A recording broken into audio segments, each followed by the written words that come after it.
It's Platt, and today we head to the motherland to celebrate Oktoberfest. That's next Platt's Beer of the Week.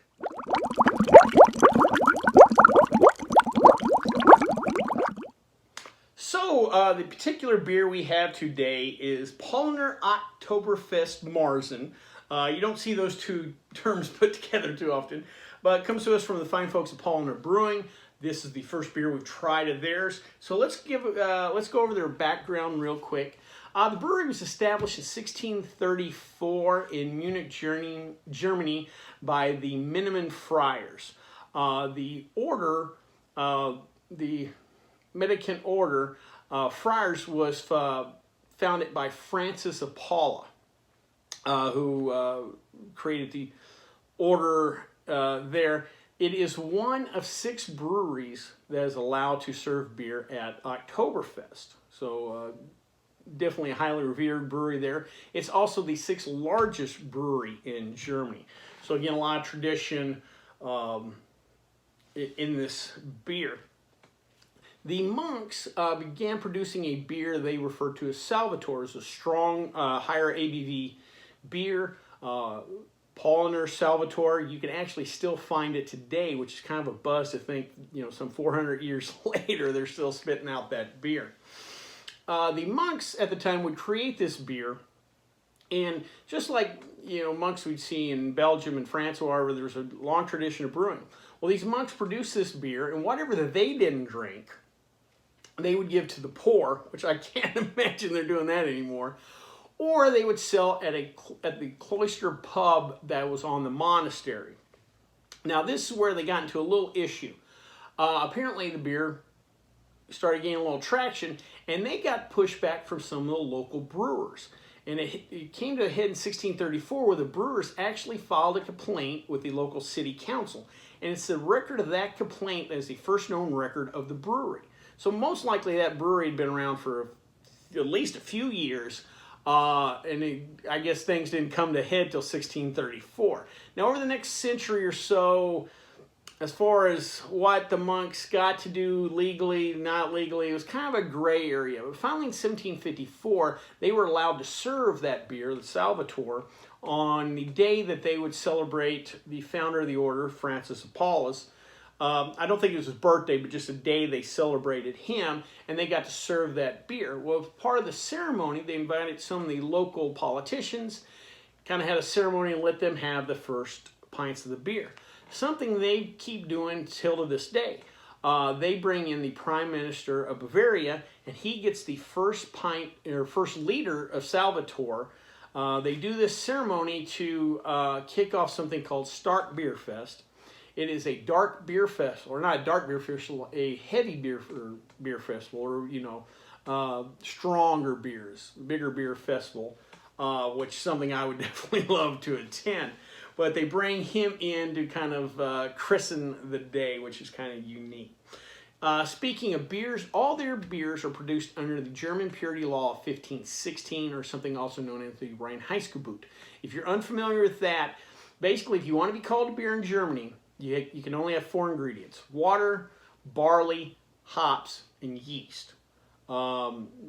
There's nothing else. So the beer over there is nothing like the craft beers here, where you got lemon peels and coriander. There's none of that there. So Paulaner produces traditional styles: Weisses, Dunkels, Dunkel Weisses, Helles, Crystals, this Marzen, the Salvatore. They do also produce a grapefruit rattler, but because that has grapefruit and something else in it, it's technically not called a beer. It's technically called a mixed beer drink.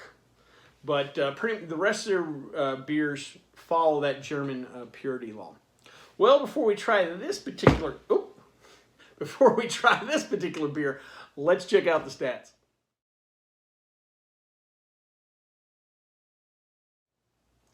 So today I thought I would give a little YouTube love.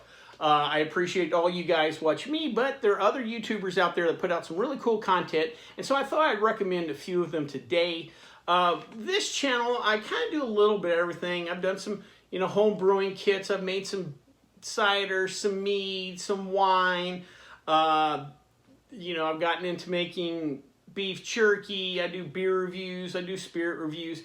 Kind of, I'm a jack of all trades, but a master of none. So I thought I'd send you some folks that have a little more technical knowledge on certain things that you may be interested in. If you want to really get into home brewing and are serious about kind of learning the art of home brewing, check out a channel called Basic Brewing. It's a couple of gentlemen based in Arkansas, and I believe the gentleman named Steve has his own home brewing shop, so they kind of have access to all different kind of malts, hops, yeast, what have you. They really do some interesting recipes. They show you the recipe, they work through the recipe, show you certain techniques. Do some really cool stuff, but it's nothing, they don't get too technical, even though they do a lot of all grain brewing. Sometimes they'll also do some partial mash too. But if you're into home brewing, definitely check out that channel. Kind of in the same vein is a YouTube channel called Chop and Brew. The gentleman that has the channel, his name's Chip. He used to be part of the crew that did the videos for Northern Brewer, the big home brewing shop based in Minneapolis. He was on their channel for a while, kind of spun off his own channel, still sticking to the home brewing theme for the most part, but he's gotten a little culinary. Actually, his video on making snack sticks is one of the first ones I kind of caught on to and kind of got me into thinking, well, hey, wait a minute. You guys brewing beer, making snack sticks? What a great idea. I should do that. So I thank Chip for that, and definitely check out that channel. Next is a channel I get a ton of questions about. Moonshining, distilling, hey, I want to make my own hooch, this, that, and the other. Something that's kind of out of the range of this particular channel, but I know a lot of people ask it, and I generally send them to this channel. It's called Barley and Hop Brewing. It sounds more like a home brewing channel, but it's really more geared toward distilling. The gentleman that has the channel, I believe, has a homebrew shop in Georgia, but he also sells stills and things like turbo yeast, which is used in distillation. He sells, column stills, pot stills, different kind of stills and attachments. But he does a really good job breaking down, safety issues, because I get a lot of those questions about, is this safe, not safe. Also does a wonderful job about talking about specific gravity in your mashes, but a lot of those principles also apply to home brewing. But definitely check out that channel if you're interested in home distillation. Lastly, for those of you that might be more interested in the world of cocktails, the bartending thing, creating classic cocktails or having a cocktail party, kind of thing, check out a channel called A Bar Above. Now, on the videos I've seen there, I've never seen the gentleman go too far in depth into his background. I don't know how long he's been bartending or whatever, but I can just tell by the videos he knows what he's doing. As someone who's been doing it a long time myself, I can tell. So if you want to learn about, making classic cocktails or creating your own cocktails, garnishes, certain techniques, making your own syrup, stuff like that, check out A Bar Above. Well, enough about that. Let's drink some beer.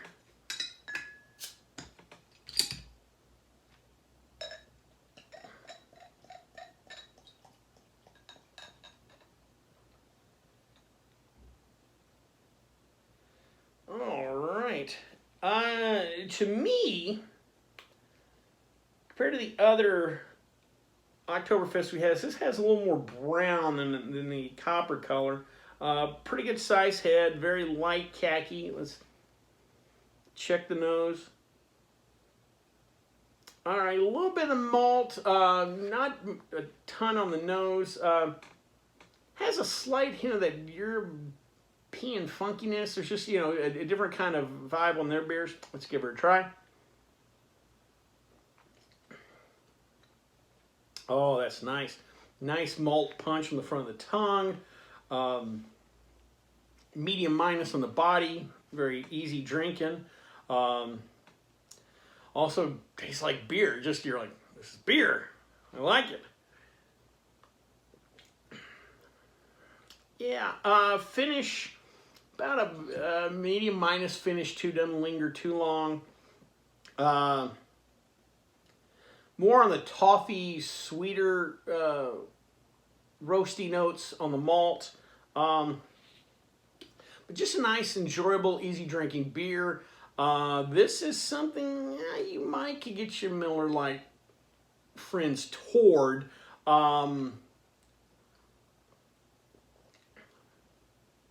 Yeah, there's not, there's no real hop bite. Just a nice, kind of darker lager. Yeah, it just goes down easy. I really can't say too much more. Just a nice, simple version of this. Like I said, kind of the softer, roasty, malted notes on it, but well done classic beer. Well, I hope you liked this video. If you did, please subscribe down below. Also, please like the video because it lets YouTube know we're putting out good content. If you have any questions, comments, concerns, or beers that you'd like me to try, please leave them in the comment section, or you can always contact me on the Twitter page.